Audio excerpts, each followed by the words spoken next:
Halo sobat pencinta cerita horor, selamat datang dan selamat bergabung di podcast Ruang Dengar ID, tempatnya cerita horor bersama Mbah Marfaung. Apa kabar sobat horor hari ini? Semoga kabar baik dan semoga hari ini menjadi hari yang menyenangkan untuk sobat horor. Berikut ini adalah lanjutan cerita horor Surau yang ditulis oleh MWP Mystic bagian ke-6. Sobat horor yang belum dengerin cerita sebelumnya, bagian pertama sampai bagian kelima, sobat horor bisa klik link videonya yang sudah Mbah sertakan di kolom deskripsi. Terima kasih untuk sobat horor yang sudah subscribe dan untuk sobat horor yang selalu menikmati cerita-cerita horor yang Simbah bawakan. Buat sobat horor yang belum subscribe, silahkan subscribe terlebih dahulu channelnya Simbah. Bantuin Simbahnya untuk supaya cepat bisa bergabung di YouTube Creator Awards. Oke, sekarang pastikan terlebih dahulu bahwa pintu dan jendela rumah sobat horor sudah terkunci. Jika sudah, posisikan keberadaan sobat horor dengan aman dan nyaman. Pasang handset kalian karena ceritanya akan segera Mbah mulai.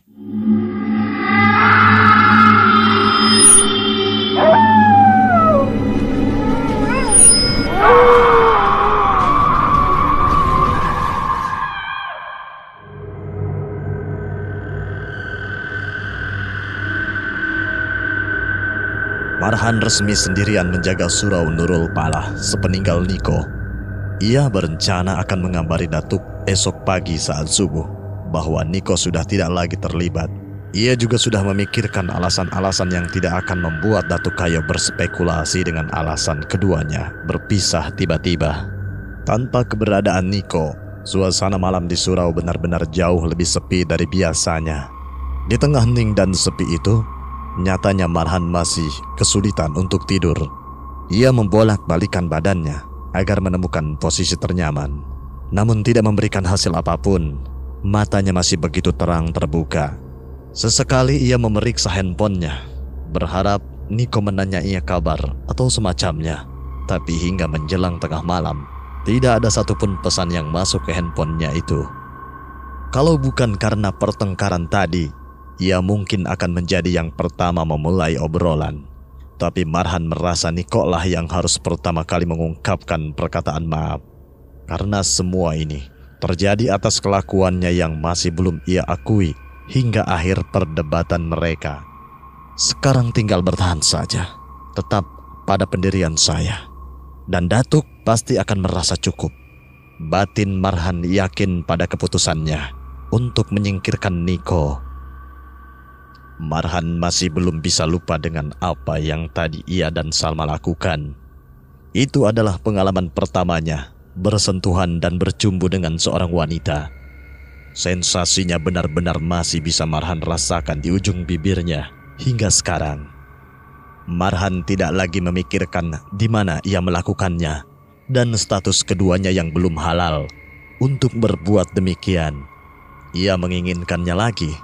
Ia menginginkan itu akan bisa ia lakukan setiap hari hingga ia tua nanti, berkumpul bersama orang yang ia cintai sebagai seorang pasangan suami istri. Di tengah lamunan Marhan, tiba-tiba terdengar suara pintu surau yang diketuk dari arah luar. Marhan merasa enggan untuk bangkit dan membuka pintu itu. Ia sudah cukup lelah mengurusi gangguan-gangguan yang menghantuinya hampir setiap malam. Ia memilih melantunkan bacaan ayat kursi dengan harapan gangguan itu hilang. Namun,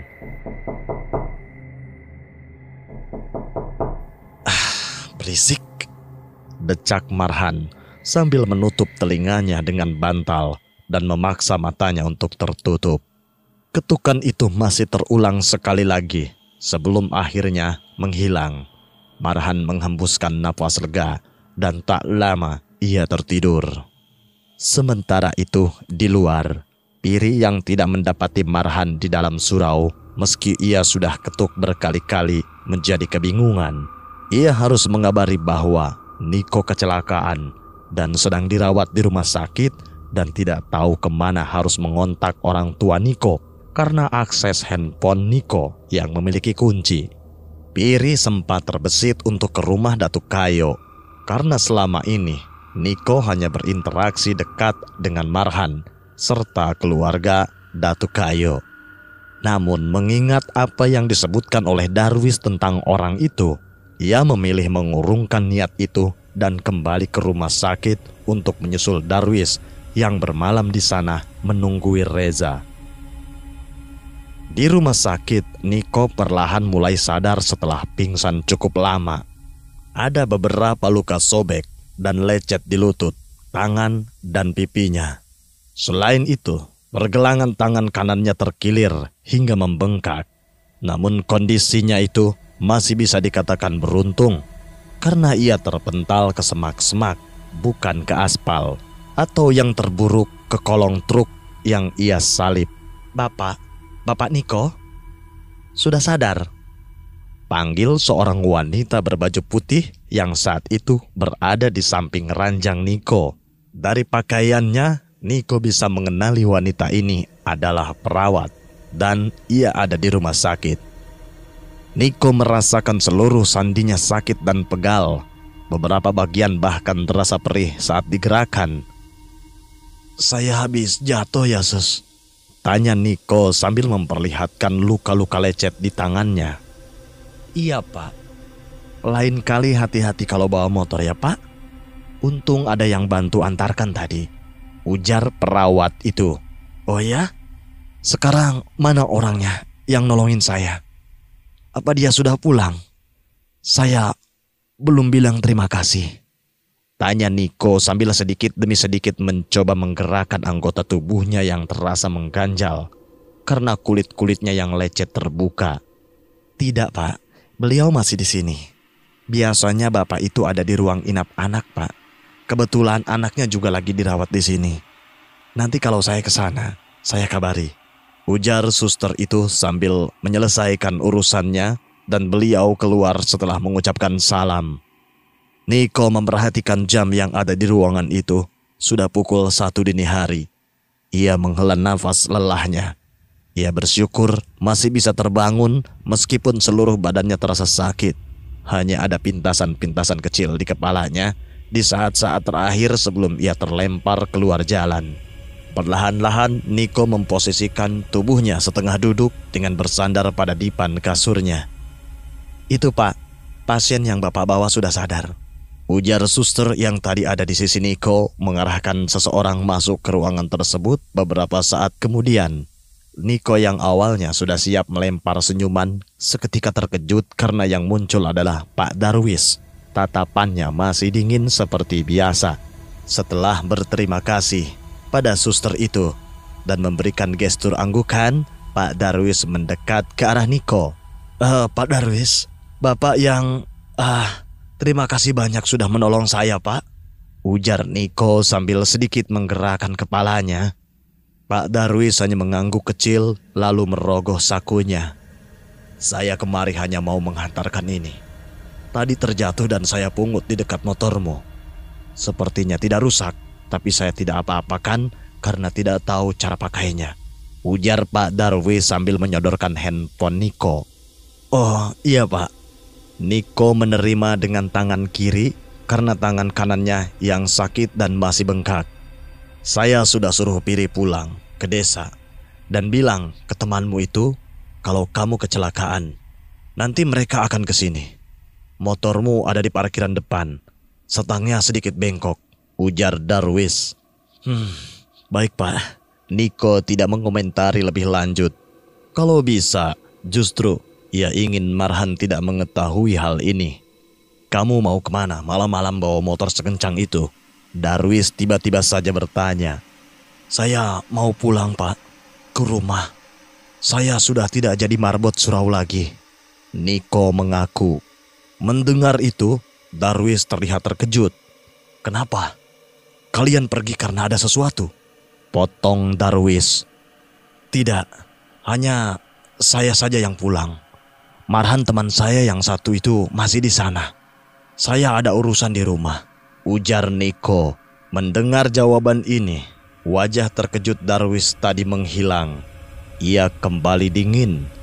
Ya sudah, kata dokter, kamu memang hanya tunggu sadar saja dan boleh pulang. Saya pergi dulu, ujar Darwis sambil berbalik dan mengarah ke pintu. Niko meremas selimut di tubuhnya sambil mengumpulkan keberanian untuk bertanya. Ini adalah kesempatannya. Kesempatan yang mungkin tidak akan datang untuk kedua kalinya. Pak. Namun tiba-tiba dari arah pintu masuk, seorang pria lainnya yang juga Niko kenali, Pak Piri. Piri memasuki kamar itu setelah ditunjuki perawat kemana Darwis yang biasanya ada di samping ranjang reja pergi. Gak ada anak itu di surau. Sedang keluar kemana kayaknya? Ujar Piri melapor ke Darwis. Tidak masalah. Anak itu juga sudah bangun. Tunjuk Darwis ke arah Niko. Melihat Niko sudah dalam posisi setengah duduk, wajah Piri terlihat lega. Oh, ya sudah. Itu kabarin temanmu sama orang tuamu. Saya tadi ke surau, tidak ada orang keluar. Padahal saya sudah ketok-ketok lumayan lama. Ujar Piri pada Niko. Iya pak, gak apa-apa. Terima kasih banyak bantuannya. Ujar Niko. Darwis dan Piri lalu keluar dari ruangan tempat Niko dirawat sambil keduanya berbincang-bincang. Niko kembali melemaskan tubuhnya. Kedatangan Pak Piri membuatnya gagal menyampaikan sesuatu yang sudah ada di ujung lidahnya. Namun sepertinya hal itu harus ia tahan lagi dan menunggu momen yang tepat. Niko beralih pada handphonenya yang baru saja dikembalikan Pak Darwis. Kondisinya masih normal, meskipun ada beberapa baret di bodinya. Namun handphone pada era itu memang memiliki ketahanan yang kuat. Ia melihat isi pesan-pesan yang masuk. Hanya ada 2 pesan teratas yang keduanya sudah Niko balas. Pesan paling atas berasal dari kontak bernama Baruak Gadang yang berisi kalimat singkat, "Nggak usah Nik." Sementara satu pesan di bawahnya berasal dari kontak bernama Bundo Kanduang yang berisi sebuah pesan yang ia terima dari 2 hari yang lalu. Si Baruak cepet banget tidurnya. Batin Niko ketika mendengar ucapan Piri tadi bahwa Marhan tidak ada di surau. Niko membuka kotak masuk dari Marhan. Ia menatap ikon balas cukup lama, namun ia menutupnya kembali. Ia beralih ke nomor di bawahnya. Kotak masuk terakhir dari ibunya itu berisi nasihat setelah Niko meminta pendapat saat ia merasa sudah mau mundur dari surau. Banyaknya hal aneh yang ia rasakan membuat Niko kehilangan motivasinya saat itu. Dan pesan balasan ibunya saat itu cukup membuatnya yakin untuk kembali. Jangan mudah mundur begitu, Nik. Ibu doakan surau tempat kalian sekarang cepat ramai. Ikhlaskan niat kalian berdua biar terhitung pahala. Pahala yang mengajar ngaji dan pahala sudah membantu Marhan. Salam untuk Marhan. Niko tersenyum tipis dan getir. Maaf Bu, Niko gagal. Gumamnya. Ia lalu mengetik balasan pesan itu untuk ibunya. Bu, Niko kecelakaan, tapi tidak banyak yang kena. Tidak usah khawatir, besok Niko pulang. Ia mengirim pesan itu pada ibunya dan mengira akan dibalas nanti ketika sudah pagi. Namun tidak berapa lama, sebuah telepon masuk dari ibunya itu dengan suara yang bergetar dan jelas sekali menggambarkan kepanikan. Assalamualaikum, Nik. Di mana kamu kecelakaan? Apa saja yang luka? Parah? Tabrakan kamu atau bagaimana? Astagfirullah ya Allah.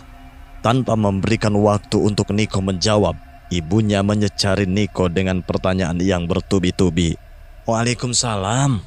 Jatuh sendiri Bu, waktu bawa motor. Jatuh ke tepi jalan. Lecet-lecet sedikit. Marhan gimana? Ikut jatuh juga? Niko terdiam sejenak. Tidak, kan Niko bilang Niko bawa motor sendirian. Hati-hatilah Nik.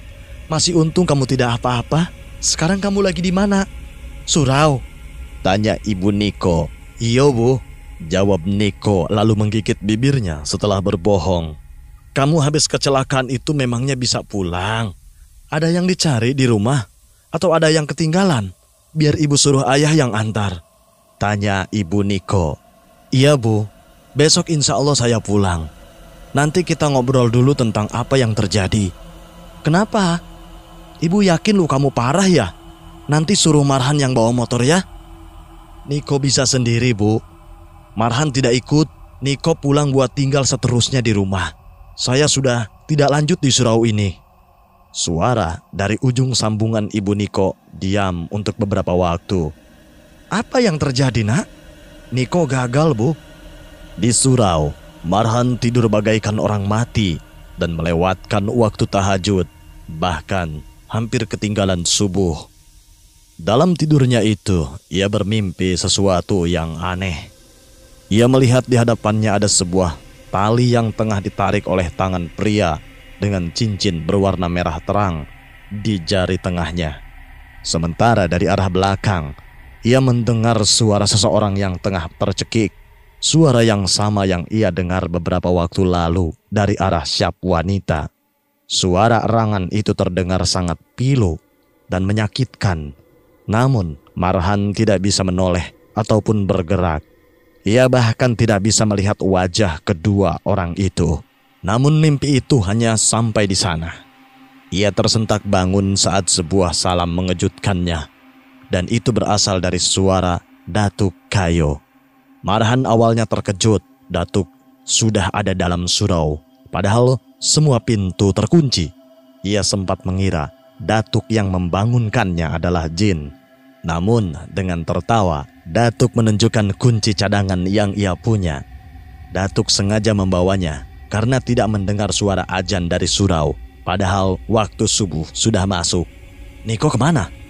Tanya Datuk ketika menyadari Niko tidak ada di kamar bersama Marhan. Niko pulang lagi katanya, Pak. Sedang ada urusan keluarga kalau dia bilang. Yang kali ini kayaknya cukup lama. Bisa seminggu atau lebih katanya. Ujar Marhan. Lama juga ya. Berarti kamu akan terus sendirian di sini selama Niko pulang? Tanya Datuk. Iya, Pak. Tidak masalah kok. Toh juga sudah tidak ada gangguan apa-apa. Ujar Marhan dengan wajah yakin. Datuk mengangguk paham. Ya, semoga urusannya cepat selesai. Tutup Datuk. Keduanya sholat berjamaah dengan Marhan menjadi imamnya. Salma saat itu tidak ikut karena sedang ingin sholat di rumah. Menurut kabar dari Datuk. Seusai sholat sambil menunggu terang, Marhan dan Datuk seperti biasa ngobrol ringan seputar hal-hal di desa dan bagaimana suka dukanya selama berada di pondok dulu. Itu awal-awal mondok saya tahajud dalam keadaan baju basah, Pak. Gara-gara disiram Ustadz. Kenang Marhan. Wajar. Kalau tidak begitu akan susah buka matanya. Bakal tidur lagi, ujar Datuk. Tapi sekarang berarti jadi terbiasa kan bangun tahajud? Tanya Datuk. Alhamdulillah, jadinya memang terbiasa. Badan otomatis bangun di jam-jam sholat tahajud. Memang manusia harus dikasih rasa takut dulu ya, Pak, baru dia akan tunduk. Anehnya meskipun rasa takutnya sudah hilang karena tidak ada hukuman lagi. Sekarang tahajud itu tetap saya lakukan. Nah, itu yang namanya cinta. Dari sesuatu yang terpaksa karena takut sampai akhirnya jadi suka dan cinta. Ujar Marhan. Benar itu. Bolehlah. Nanti kalau Bapak kebetulan bangun, Bapak temani tahajud di sini, ya? Sekitar jam 2 kan? Iya, Pak. Sekitar jam segitu saya biasanya. Nanti Bapak SMS saya saja. Kalau saya balas, berarti saya sudah bangun. Pesan Marhan yang dibalas anggukan paham Datuk. Setelah berbincang, Datuk berpamitan. Sebelum pulang, Datuk berpesan untuk Marhan banyak istirahat. Dari pandangan Datuk, Marhan kini terlihat begitu lelah dan ada cekungan hitam di kantung matanya. Dengan segan, Marhan mengiyakan nasihat itu. Mungkin karena banyaknya pikiran dan beban yang ia bawa sekarang membuat penampilannya sedikit lebih kacau dari sebelumnya. Dari pagi hingga sore Marhan habiskan dengan berbaring di kamar. Ia hanya bangkit untuk azan zuhur tadi dan makan siang. Tidak terasa, sebentar lagi ia akan mengumandangkan azan asar. Ia seakan sudah lupa dengan Niko dan segala kemarahannya kemarin. Ia semakin yakin bahwa ia bisa melalui ini seorang diri. Karena tidak ada Niko, sore ini tidak ada pengumuman dibukanya kelas mengaji. seperti yang biasanya Niko lakukan. Cara itu terbukti gagal dan bagi Marhan sia-sia saja dilakukan. Yang ingin ia lakukan hanya membuktikan ia bisa bertahan selama mungkin dengan atau tanpa adanya warga yang bergabung untuk berjamaah. Ia tidak lagi peduli dengan orang-orang yang lewat atau anak-anak yang bermain di jalanan dekat surau. Sudah cukup 1 bulan lamanya ia mencoba tanpa hasil dan justru semakin membuatnya sakit hati. Dalam bayangan di kepalanya sekarang, ia mengingat satu persatu tatapan sinis warga yang meremehkannya dan menolak ajakannya untuk sholat selama ini. Warga kampung ini butuh musibah dulu, sampai mereka mau sholat lagi. Gumam Marhan sambil berbaring di tengah ruang sholat. Waktu asar pun masuk dan Marhan mengumandangkan azan. Ia duduk sejenak dan menunggu datuk yang barangkali mau ikut sholat berjamaah. Marhan hanya benar-benar menunggu datuk. Jika datuk tidak muncul, ia akan langsung sholat sendirian. Setelah sekian waktu menunggu dan tidak ada tanda-tanda kemunculan datuk, Marhan lalu iqomah dan memulai sholatnya sendirian. Namun di pertengahan sholatnya pada rakaat ketiga, sebuah tepukan lembut menyentuh bahu Marhan, disusul suara takbir dari belakang. Dari suaranya, Marhan bisa tahu itu adalah Datuk Kayo. Salat berjamaah berlangsung hingga selesai. Setelah Marhan salam, Datuk kembali berdiri dan menambah 2 rakaat yang tertinggal. Marhan memposisikan duduknya menyamping ke arah kanan sambil berzikir. Awalnya, semua terlihat biasa saja. Sampai tanpa sengaja, Marhan menyadari bahwa Datuk kelebihan rakaat. Ia menambah 3 rakaat sehingga totalnya menjadi 5. Setelah Datuk salam, Marhan coba mengingatkan Datuk bahwa tadi jumlah rakaat sholatnya keliru. Pak, tadi kayaknya kelebihan rakaatnya. Bapak nambah 3, ujar Marhan. Datuk hanya tersenyum dan meletakkan 1 jari di depan bibirnya. Gestur untuk Marhan diam. Marhan yang sadar Datuk sedang berzikir lalu menganggukkan diam. Namun hingga mereka selesai dan Datuk bangkit untuk bersiap pulang, Datuk sama sekali tidak membicarakan apapun tentang sholatnya tadi. Datuk berangsur keluar ditemani Marhan yang mengikuti di belakangnya hingga ke ambang pintu. Sambil memasang sendal, Datuk berpesan, "Bapak, maghrib atau isya mungkin masih di luar. Habis ini ada keperluan dulu soalnya. Tapi nanti malam kita sholat malam bersama ya," ujarnya. "Boleh Pak, nanti saya jam 1:30 sudah bangun," balas Niko. "Assalamualaikum." Datuk berlalu meninggalkan surau. Waalaikumsalam. Di waktu bersamaan setelah diperiksa oleh dokter, Niko dinyatakan boleh pulang sore itu juga. Niko mengemasi barang-barangnya kembali. Namun sebelum pulang, ia ingin mengungkapkan rasa terima kasihnya lagi pada Pak Darwis. "Sus, pasien anak-anak yang namanya Reza di mana ya dirawatnya?" tanya Niko. Kebetulan saat itu perawat yang ada di ruangannya berbeda dengan kemarin. "Saya kurang tahu, Pak. Kalau ruangan anak-anak posisinya ada di ujung lorong ini. Di sebelah kanan, pintu kaca putih," tunjuk suster itu. "Oh, baik, terima kasih sus," jawab Niko sambil menyandang tas berisi bajunya pelan-pelan karena sandinya yang masih ngilu jika direnggangkan. Niko menyusuri lorong itu sampai bertemu pintu yang dimaksud. Di dalamnya terdapat kamar-kamar tertutup yang harus ia periksa satu persatu. Beruntung, di salah satu dinding ada papan tulis yang menunjukkan nama pasien dan ruangan yang ditempatinya. Reza Nur Alamsyah, ruang 3A. Niko membaca keterangan di papan itu. Walaupun tidak tahu siapa nama panjang Reza, tapi di keterangan itu hanya ada 1 anak bernama Reza. Ketika sampai di kamar 3A, Niko mengucapkan salam dan melangkah masuk.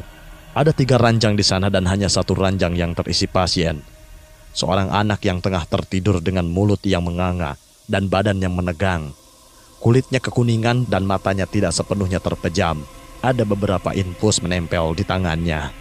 Di sisi anak itu seorang pria sedang tertidur dalam posisi duduk dan kepalanya direbahkan di kasur anak tadi. Tangannya berpegangan pada lengan anak itu, seakan siap menunggu jika ada gerakan yang muncul.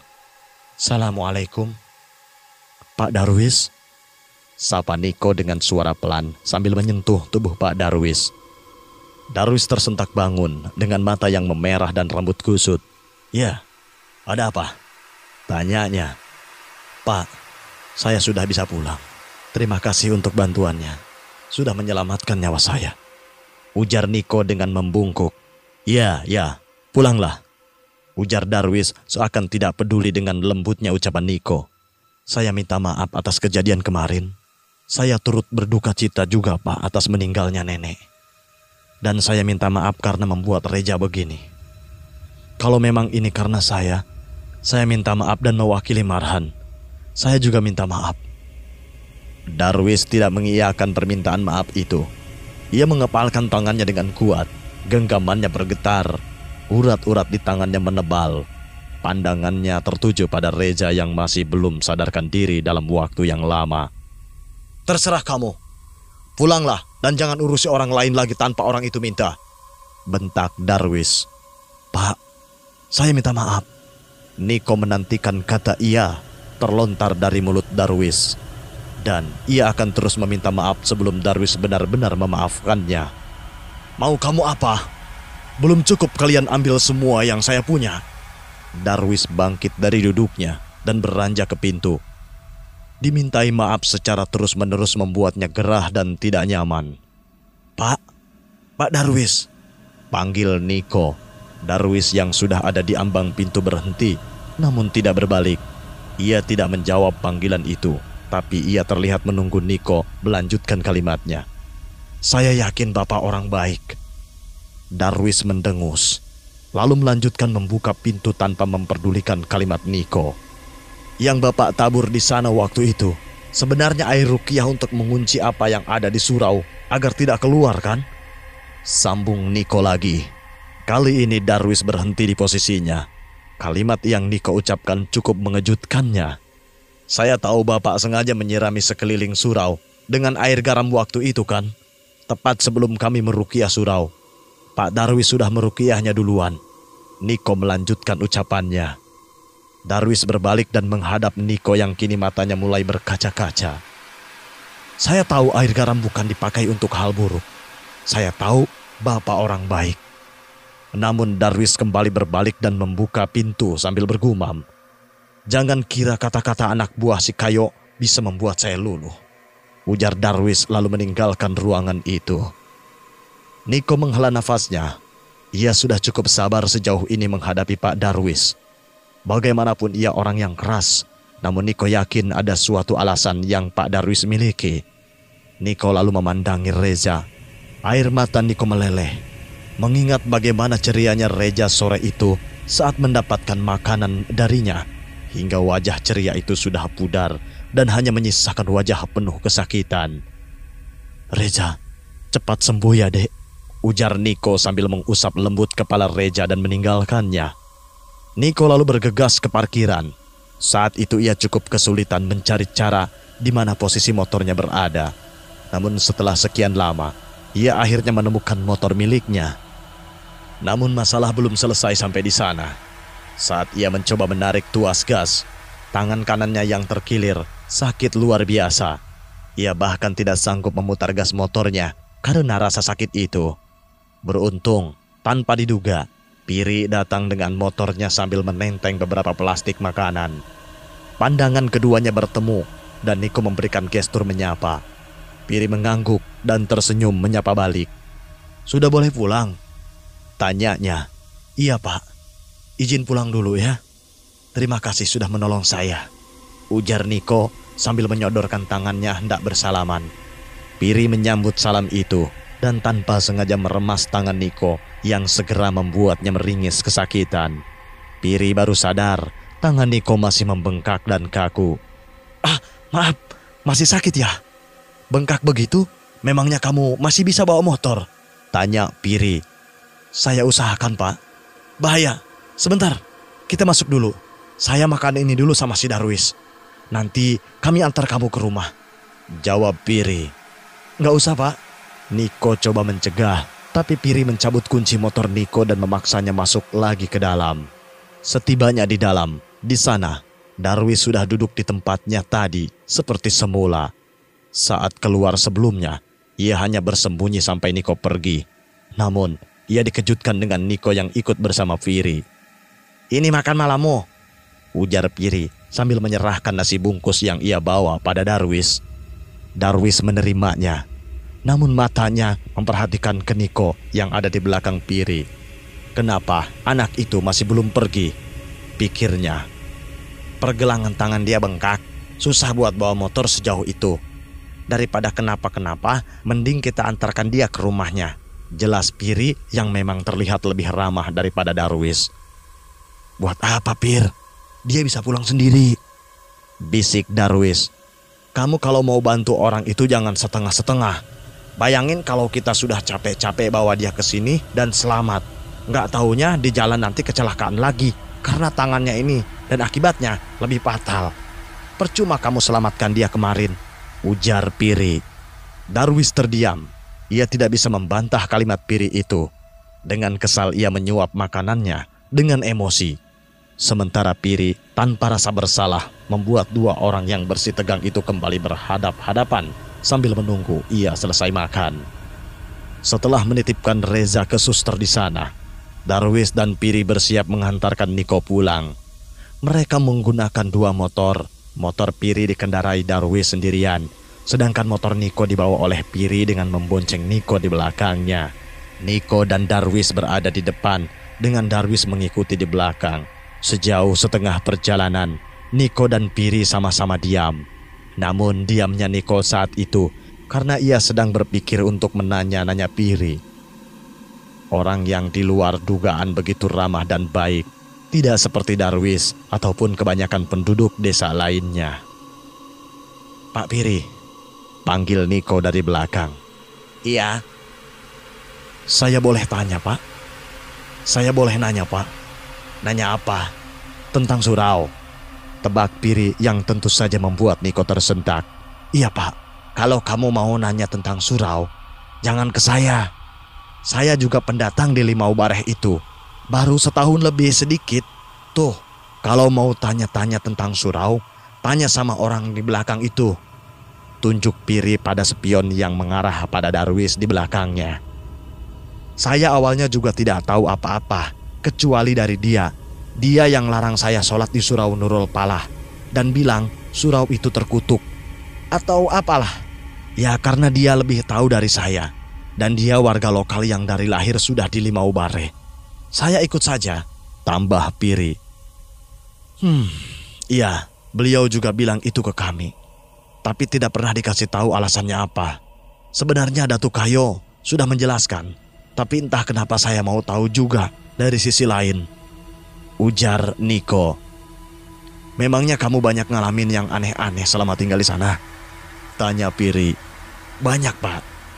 "Nah kan, makanya surau itu sampai kosong ya, karena itu. Tapi ya sama kayak kamu, saya juga belum dijelasin apa-apa. Cuma dilarang aja," jelas Piri. Niko memandang ke belakang. Darwis dengan tatapan serius memandanginya balik sambil mengemudikan motor Piri di belakang. Setelah 1,5 jam perjalanan dengan kecepatan cukup tinggi, ketiganya sampai di rumah Niko. Mendengar ada suara motor yang mendekat, ibu dan ayah Niko dengan wajah cemas segera keluar dari rumah dan menyambut anaknya. Ibu Niko langsung memeluknya dan menanyai kabar Niko, serta bagian mana saja yang terluka. Sementara ayah Niko menghampiri Darwis dan Piri untuk mengucapkan terima kasih. "Jadi kamu benar-benar gak balik lagi ke surau itu?" tanya ibu Niko yang juga terdengar oleh seluruh orang di sana. "Iya, saya mundur, Bu," jelas Niko. Darwis mengamati anak itu dari atas motornya, yang tanpa disengaja pandangan keduanya bertemu dan Niko berjalan menghampiri Darwis. "Pak Darwis, untuk terakhir kali. Dan karena saya memang tidak akan kembali ke sana lagi. Pak, bisa ceritakan apa yang sebenarnya terjadi di surau itu?" tanya Niko. Seluruh orang kini tertuju pada Darwis, termasuk ibu dan ayah Niko yang tidak mengetahui apapun tentang ini. "Cerita apa lagi yang kamu mau?" tanya Darwis. "Semuanya, Pak. Semuanya yang Bapak tahu. terjadi di surau itu sampai Bapak bilang surau itu terkutuk?" Jawab Niko yakin. Darwis diam. Ia memandangi Niko dalam-dalam karena kalimat yang baru saja Niko sebutkan. "Surau apa katamu?" tanya Darwis lagi. "Surau Nurul Pala," jawab Niko. "Bukan, tadi kamu bilang surau apa?" desak Darwis. Surau terkutuk?" jawab Niko. Darwis kembali diam dan memperhatikan wajah Niko. Ia seperti menunggu sesuatu, namun sesuatu itu tidak terjadi. "Kamu belum pernah melakukannya. Sekarang kau sudah di tempat yang aman. Dan sudah, jangan kembali ke surau itu lagi," jawab Darwis sambil memundurkan motornya untuk memutar balik. "Tapi Pak, teman saya masih ada di sana. Pir." Nah, Piri langsung naik ke motor itu dengan wajah bingung. "Darwis, kamu tidak mau menceritakan apapun ke anak itu?" "Tugas saya hanya menghantarkan kamu pulang ke rumah sakit. Jangan tambah-tambah pekerjaan saya itu dengan yang lain," pungkas Darwis sambil menarik gas motor itu menjauhi kediaman Niko. Niko tertunduk lemas. Mungkin itu terakhir kalinya ia bertemu dengan Pak Darwis. Namun ia masih belum bisa mendapatkan informasi tentang surau yang ia yakin memang bermasalah itu. Ibu dan ayahnya lalu mengajak Niko masuk dan beristirahat. Sementara di perjalanan, Darwis terus memikirkan kalimat yang diucapkan Niko tadi. Anak-anak itu sudah di sana 1 bulan lebih.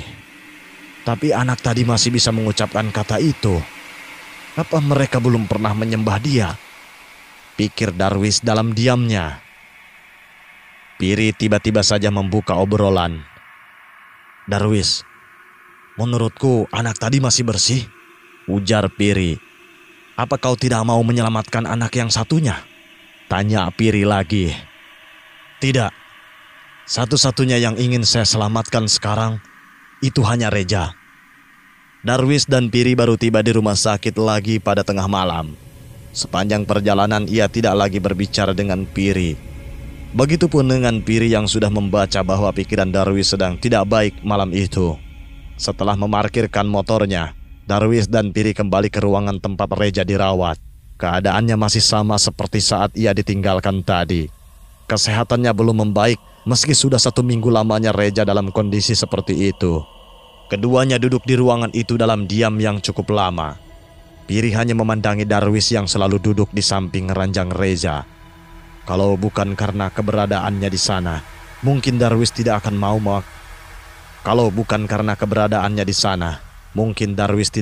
makan dan tidak akan mau keluar, apalagi setelah ibunya meninggal beberapa hari lalu. Darwis benar-benar kehilangan arahnya untuk hidup. Satu-satunya harapan Darwis adalah melihat Reja sembuh. Piri dan Darwis berkenalan sudah cukup lama. Keduanya adalah teman saat Darwis masih bekerja sebagai buruh bangunan di desa lain. Karena merasa cocok, Darwis kemudian mengajak Piri untuk menggarap sawah dengannya dengan pembagian bagi hasil. "Dar, coba pikir-pikir lagi. Bantulah teman anak tadi itu dari surau di desamu," ujar Piri. "Bukan urusanku itu, Pir," jawab Darwis. "Iya, memang bukan urusanmu buat menyelamatkan temannya itu. Tapi urusanmu adalah memberitahu dia. Dia nggak akan bisa melakukan apapun kalau kamu diam saja," jelas Piri. "Terus kalau dia sudah tahu, memangnya apa yang akan dia lakukan menurutmu? Dia sudah bagus pergi. Sekarang dia sudah bisa hidup tenang dengan keluarganya. Sudah, jangan karena saya nanti cerita ke dia, yang ada dia malah kembali ke surau itu," jelas Darwis tegas. "Saya tidak tahu kalau kamu gimana. Tapi kalau kamu tanya saya, seandainya saya jadi Niko tadi, dan kamu jadi anak yang di surau itu, lebih baik saya mati bersama kamu daripada ninggalin kamu sendirian. Sementara saya enak-enak tidur di rumah," jelas Piri. Darwis terdiam. "Saya tahu anak itu ingin sekali menolong temannya. Tapi dia tidak tahu masalah sebenarnya surau itu, Dar. Kalau katamu dia sudah bahagia di rumah, potong kuping saya. Dia bahkan tidak akan bisa tidur malam ini karena memikirkan temannya yang masih berada di surau." Darwis masih tidak berkata apa-apa. "Saya di sini, temani kamu, menjaga kamu. Karena saya tahu apa yang saya bisa bantu untukmu, Dar. Kita teman dan itu gunanya teman. Kita teman dan itu guna teman. Kalau saya yang tahu sejarah surau itu, tanpa dia tanya, saya akan langsung jelaskan siapa dia." Piri semakin berapi-api. "Kalau kamu tahu, setelah kamu menyebutkan itu ke orang lain, lalu anakmu meninggal, kira-kira kamu mau?" ujar Darwis. Piri terkesiap. Darwis berbicara tanpa menghadap wajahnya. Wajahnya masih menghadap Reja dan menggenggam tangannya erat. Namun ia bisa membayangkan ekspresi Darwis saat mengatakan itu. "Maaf, Dar. Kamu tidak salah, Piri. Saya saja terlalu pengecut. Saya takut Reja pergi. Saya takut karena saya menyebutkan itu, apa yang saya punya akan diambil oleh itu," jelas Darwis. Ruangan itu kembali hening dan dingin. "Dar, saya mau pergi merokok keluar dulu ya," ujar Piri sedikit canggung. "Yo," jawab Darwis singkat. Ia kembali memperhatikan keadaan Reja dengan tatapan pilu. Reja sudah lama merasa kesakitan, namun ia juga tidak rela jika harus melepaskan anak ini begitu saja. Ini adalah titipan dari mendiang kakaknya dan iparnya. Darwis sudah berjanji untuk menjaganya seperti anaknya sendiri. "Reja, bangun nak." Darwis yang perlahan terlelap dengan tangan Reja menjadi bantal bagi pipinya. Ujar Darwis yang perlahan terlelap dengan tangan Reja menjadi bantal bagi pipinya. "Pak, apa?" Suara kecil Reja terdengar. Darwis tersentak dan melihat ke sekelilingnya. Ia berada di dalam sebuah ruangan gelap tanpa bisa melihat apapun. "Di sini, Pak," ujar suara Reja lagi. Perlahan Darwis bisa melihat samar sosok Reja sedang berdiri dengan menggandeng dua orang lainnya di kanan dan kirinya. Pak Dar, panggil Reja dengan senyum cerahnya. "Reja?" Darwis begitu bahagia melihat Reja sudah sadar di sana. Namun ia lebih bahagia lagi saat melihat dua orang yang digandeng Reja. Itu adalah Kak Miar, kakak kandung Darwis, dan Nenek Umi, ibu kandung Darwis. "Uni? Ama?" tanya Darwis di sana. "Dia bantu kami," ujar Miar. "Nak, bantu kami," ujar Nenek Umi hampir bersamaan. Apa yang bisa saya bantu, Bu? Kak, apa nan bisa ambo bantu, mah? Uni?" tanya Darwis kebingungan. Bantu kami.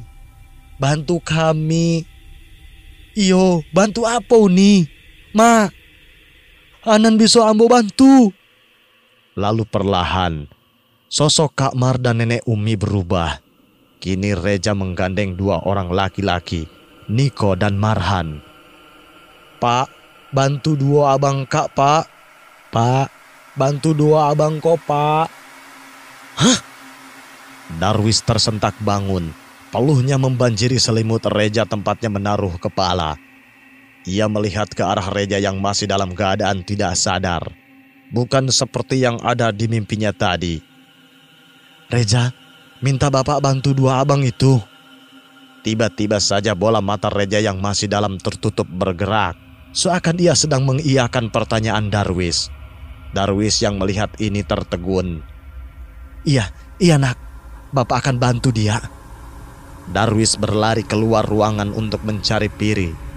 Ia biasanya duduk di parkiran karena merokok dilarang di kawasan dalam rumah sakit. Benar saja, Piri saat itu sedang merokok sambil mengobrol dengan seseorang yang juga berada di rumah sakit tersebut. Piri, pinjam kunci motormu," pinta Darwis bergegas. "Tenang, Dar, tenang. Apa yang terjadi?" ujar Piri sambil menyerahkan kunci motornya pada Darwis. Darwis segera menyambar kunci itu dan memasukkannya ke saku bajunya. "Piri, saya titip Reja di dalam. Saya mau pergi ke rumah anak itu lagi. Terima kasih banyak dan maaf untuk yang tadi." ujar Darwis sambil bergegas pergi ke arah motor Piri. Mau ngapain kamu sudah lewat tengah malam begini ke sana lagi? Tanya Piri meneriakinya dari kejauhan. Saya mau melakukan apa yang Reja minta pada saya. Darwis yang sudah sampai di motor Piri segera menyalakannya dan pergi dengan kecepatan tinggi. Pria yang duduk di sebelah Piri terlihat kebingungan melihat kejadian barusan. Ia pun bertanya kepada Piri. Apa yang terjadi? Ada masalah besar kayaknya, ujar pria itu. Piri tersenyum sambil menghisap dalam rokoknya. Justru sebaliknya, Pak. Ada masalah besar yang sebentar lagi akan selesai. Di Surau Nurul Palah, Marhan terbangun pukul 1 dini hari. Ia harus tampil segar dan meyakinkan saat tahajud bersama Datuk Kayo. Ia mengenakan pakaian terbaiknya dan mengenakan parfum. Kring, kring. Marhan sengaja menyeting handphonenya yang biasanya hanya bergetar menjadi berbunyi kalau ia ketiduran malam ini. Sudah bangun, Marhan? Sebuah pesan dari Datuk Kayo masuk ke handphonenya. Sudah, Pak, jawab Marhan. Baik, saya ke sana. Tak lama, Datuk Kayo datang bersama Salma yang sudah mengenakan mukena.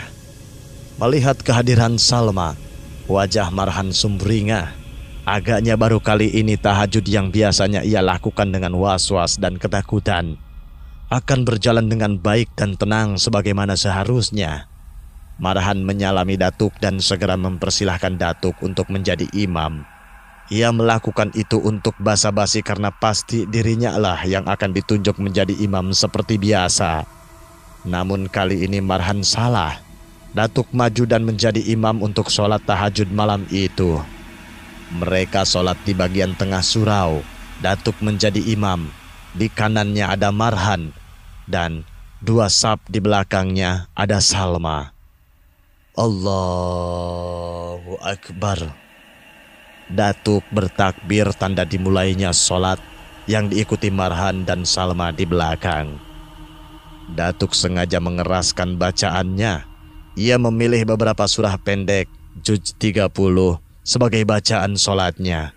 Berbeda dengan yang sudah-sudah, Marhan merasakan tahajud kali ini benar-benar sepi dan tanpa gangguan. Benar-benar semua kemudahan, dan itu dimulai dari perginya Niko 2 hari lalu. Assalamualaikum. Assalamualaikum. Datuk menutup 2 rakaat pertama tahajud malam itu. Tanpa berbincang dulu, Datuk langsung bangkit untuk melakukan 2 rakaat berikutnya. Marhan ikut bergegas bangkit di sampingnya. Nanti kalau ada apa-apa, tetap sholat dan jangan sampai batal, ya? Pesan Datuk.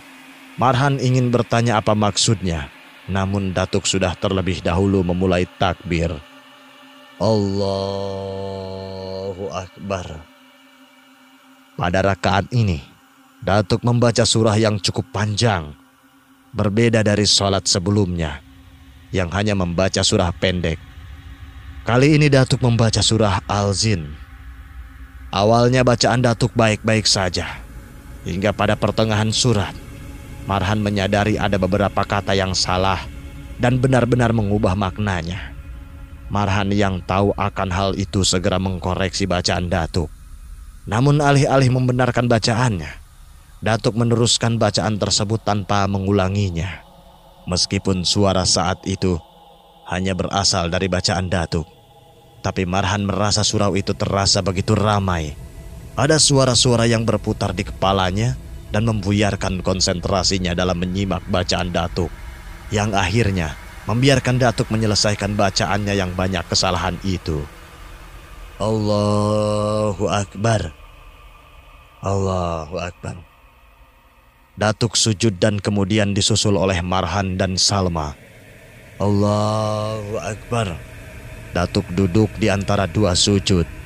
Marhan mengikutinya, namun saat ia mengangkat kepalanya, sosok hitam berlengan panjang yang waktu itu ia lihat kembali muncul di hadapan Datuk. Sosok itu duduk bersila tepat di depan sajadah datuk yang masih dalam posisi duduk di antara dua sujud. Marhan terdiam, namun ia juga tidak bisa menoleh secara langsung pada sosok itu karena akan membatalkan sholatnya. Lalu tanpa bertakbir lagi, datuk bersujud pada sosok itu. Beberapa waktu sebelumnya, "Ya sudah, mungkin ada surau lain," ujar ayah Niko di ruang tengah rumahnya. Niko baru saja menceritakan apa yang terjadi, sehingga ia memutuskan pulang kepada kedua orang tuanya. Namun, Niko tidak menceritakan pertengkarannya dengan Marhan. Ia hanya mengatakan bahwa ia merasa keikhlasan dirinya sendiri memudar dan merasa sudah jalan di tempat selama lebih dari sebulan berada di surau itu. "Iya, semoga Marhan juga di sana diberi kemudahan, ya," ujar ibu Niko yang lagi-lagi tidak tahu bagaimana keadaan Marhan yang sebenarnya sudah mengusir Niko dari surau itu. Karena melihat jam yang sudah tengah malam, keluarga itu pun memutuskan untuk tidur. Niko masih melihat-lihat handphonenya yang begitu sepi. Pesan dari Marhan masih sama seperti terakhir kali ia tinggalkan. Sepertinya Marhan sudah cukup sibuk atau ia masih benar-benar marah pada dirinya. "Semoga kamu diberi petunjuk, Han," gumam Niko sambil menutup handphonenya dan merebahkan badannya. Ia berusaha untuk tidur, namun sulit sekali rasanya melakukan apa yang menjadi keahliannya itu. Untuk menghabiskan waktu, ia berjalan-jalan di dalam kamar dan mengambil album foto angkatan pondok mereka. Di setiap foto itu, meskipun jumlah orang yang berfoto banyak, Niko dan Marhan selalu bersebelahan. Niko tersenyum tipis setiap mengingat momen-momen kapan foto-foto itu diambil. Namun ia sadar, tidak ada satupun foto yang benar-benar hanya mereka berdua. Ini karena Marhan cukup malu berpose berdua dengan Niko. Dan begitu pun sebaliknya. Sesekali, Niko tersenyum dan melihat ekspresi bodoh yang mereka tunjukkan bersama teman-teman yang lain. Tanpa terasa, membuka dan memperhatikan satu demi satu lembaran foto tersebut menghabiskan waktu berjam-jam bagi Niko. Air matanya menggenang, namun tidak sampai jatuh. Ia mengira ia kemungkinan akan menangis saat ditinggal Marhan ke Mesir. Namun nyatanya, ia kini hampir menangis karena dibuang oleh temannya sendiri. Niko menutup album foto itu dengan perasaan yang sulit dijelaskan. Ia sedih, gelisah, namun juga bingung dalam waktu bersamaan. Ia lalu memutuskan untuk sholat malam untuk menenangkan pikirannya. Seusai salam, Niko mengangkat tangannya untuk berdoa agar semua hal baik akan dipermudah jalannya dan semua keburukan akan dihentikan. Dan ia berdoa agar dosanya dan Marhan diampuni Allah. Setelah pikirannya tenang, Niko beranjak kembali ke kasurnya untuk mencoba tidur. Namun tiba-tiba terdengar suara motor yang berhenti tepat di depan rumahnya. Lalu disusul suara ketokan pintu yang cukup kencang. "Assalamualaikum. Assalamualaikum." Ayah Niko adalah yang pertama sampai di pintu dan membukakan pintu tersebut. "Waalaikumsalam." "Ah, Darwis?" tanya ayah Niko. "Maaf mengganggu, Pak. Ada Niko?" Niko yang sudah berdiri di depan pintu kamarnya lalu keluar saat namanya disebut. "Iya, Pak." "Niko, ayo kita ke Limau Bareh malam ini," ujar Darwis. "Tapi Pak, nanti saya ceritakan di atas motor. Cepatlah, selamatkan teman kamu," ujar Darwis. Mendengar itu, Niko bergegas masuk ke dalam kamar dan mengambil jaket serta mengenakan celana lengan panjang. Tanpa membawa tas atau apapun, ia berpamitan dengan ibu dan ayahnya. "Nik, ada apa itu? Kenapa si Marhan?" "Panjang ceritanya, Bu. Maaf, tadi Niko tidak menceritakan itu, tapi sebenarnya ada hal lain yang terjadi di surau itu. Kamu yakin akan pergi sama dia? Apa dia gak mabuk kayak begitu?" tanya ibu Niko khawatir. Apalagi anaknya itu habis dibentak-bentak oleh orang itu. "Tidak, Bu. Justru bapak ini adalah orang paling baik di kampung itu. Doakan kami ya, Bu. Ya.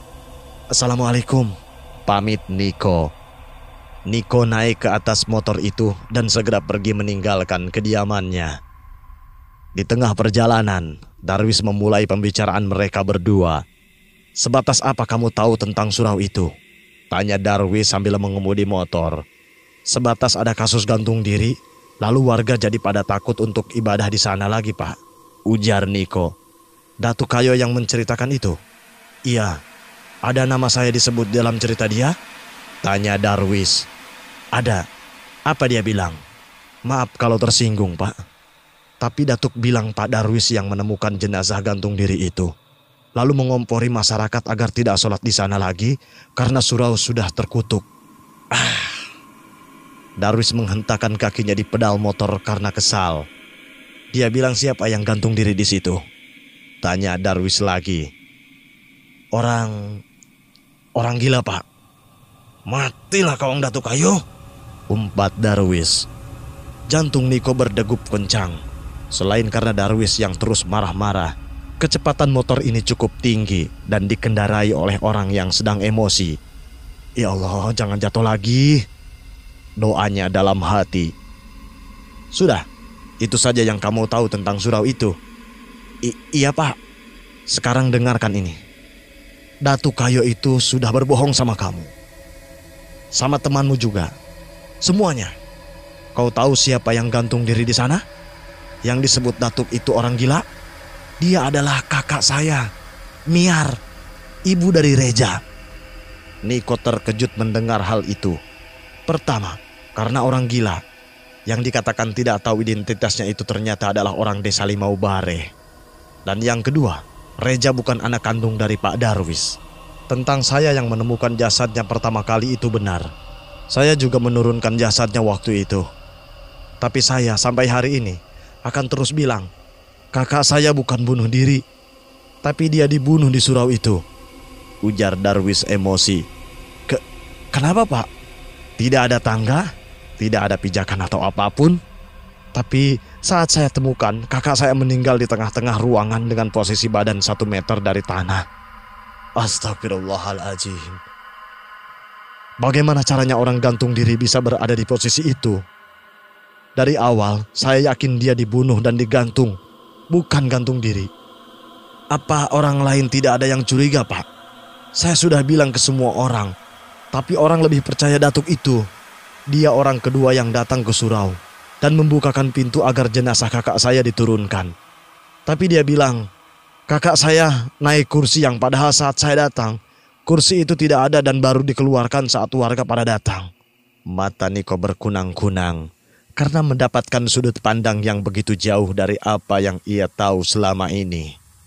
Jadi, itu kenapa surau itu disebut dikutuk, Pak? Tidak. Kematian kakak saya di sana terjadi justru setelah orang-orang meninggalkan surau itu. Kutukan itu sudah terjadi sebelumnya. Sehingga saat kakak saya ditemukan, tidak ada orang lain yang mau memeriksa ke dalam. Kenapa? Apa yang terjadi? Surau itu digunakan untuk menyembah makhluk selain Tuhan. Dan imbasnya adalah semua orang yang pernah sholat di sana, mereka akan terikat darah. Mereka yang dewasa tidak bisa mengatakan hal-hal buruk tentang surau itu. Sedangkan mereka yang masih kecil akan sakit-sakitan, bahkan meninggal jika sholat di sana. Karena kuatnya jin-jin yang menghuni di sekitar surau itu. Tidak bisa mengatakan hal buruk. Niko masih belum mengerti. Ya, kamu ingat apa kalimat mendiang ibu saya sebelum meninggal? Tanya Darwis. Beliau mengusir kami. Kenang Niko. Bukan yang bagian itu. Tapi ibu saya mengatakan surau terkutuk. Siapa saja yang pernah menyembah makhluk itu di sana dan mengatakan hal buruk pada surau itu, maka dia akan berakhir seperti ibu saya. Seketika Niko ingat semuanya. Bagaimana ibu warung yang tiba-tiba batuk padahal baru akan mengatakan kata surau. Dan nenek Umi yang berhasil mengucapkan surau terkutuk secara utuh, namun seketika itu juga muntah darah dan meninggal.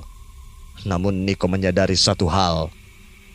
Tapi Pak Darwis, kenapa Bapak? Ya, saya masih bisa karena saya tidak ikut menyembah dia di hari penyembahan itu.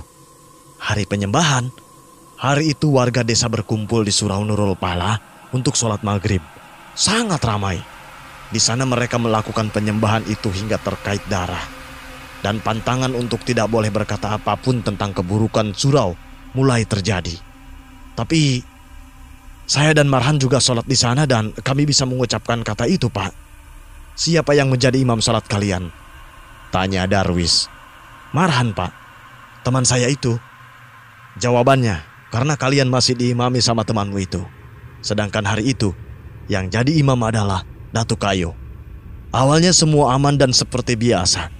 Tapi memasuki rakaat ketiga, semua orang yang hadir di sana bisa lihat ada sesuatu yang muncul di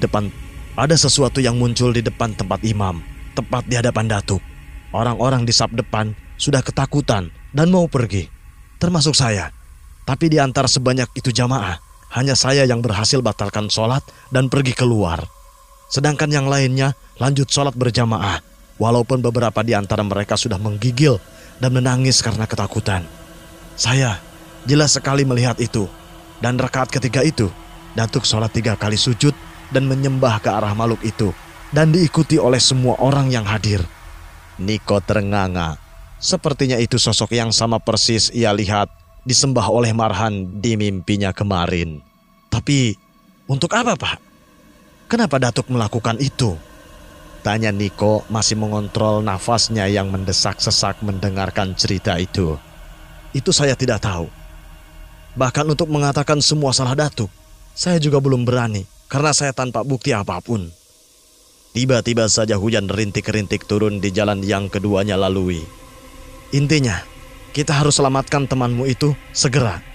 Jangan sampai ia bersujud pada makhluk itu dan mengalami kutukan yang sama seperti warga desa lainnya.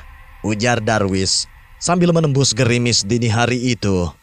Niko yang baru menyadari sesuatu seketika panik dan segera mengeluarkan handphonenya. Ia membuka kotak masuk dari baruak gadang dan menelponnya, namun sudah 2 kali percobaan, tidak ada satupun yang diangkat. Dengan tangan bergetar, ia segera mengetikkan pesan secepat mungkin. Baruak, sudah bangun kamu? Angkat telepon saya. Baruak, cepat pergi dari sana. Apapun yang dia bilang, jangan mau diimami Datuk, dan kalau dia mulai melakukan gerakan aneh, cepat pergi.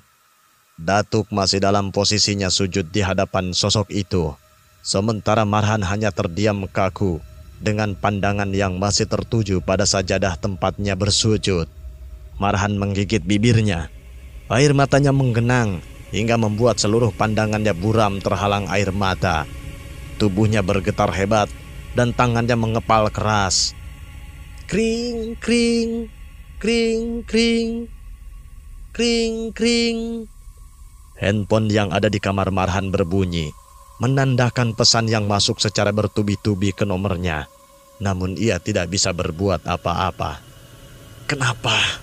Pak Datuk, itu apa? Batinnya mempertanyakan kenapa ia tidak bisa memutus sholat dan bergerak keluar. Ia juga tidak tahu apa yang Salma lakukan di belakang. Suaranya begitu hening dan tidak menjerit, padahal ada makhluk mengerikan ini di depan. Datuk kembali duduk dan sujud untuk ketiga kalinya. Lalu perlahan ia kembali duduk dan dengan gerakan lambat, wajahnya menghadap ke Marhan. Kenapa kau tidak ikuti gerakan saya? Demikian Sobat Horor, cerita horor kita kali ini. Cerita horor Surau bagian ke-6 seri Gamang Ranah Minang yang masih akan berlanjut pada bagian ke-7. Supaya nggak ketinggalan saat Simbah upload cerita horor selanjutnya, buruan subscribe channel ini dan nyalakan lonceng notifikasinya. Hitung-hitung juga bantuin Simbahnya supaya cepat dapat bergabung di YouTube Creator Awards. Jangan lupa juga di like video ini kalau suka. Kalau tidak suka, dislike saja, nggak apa-apa. Terima kasih.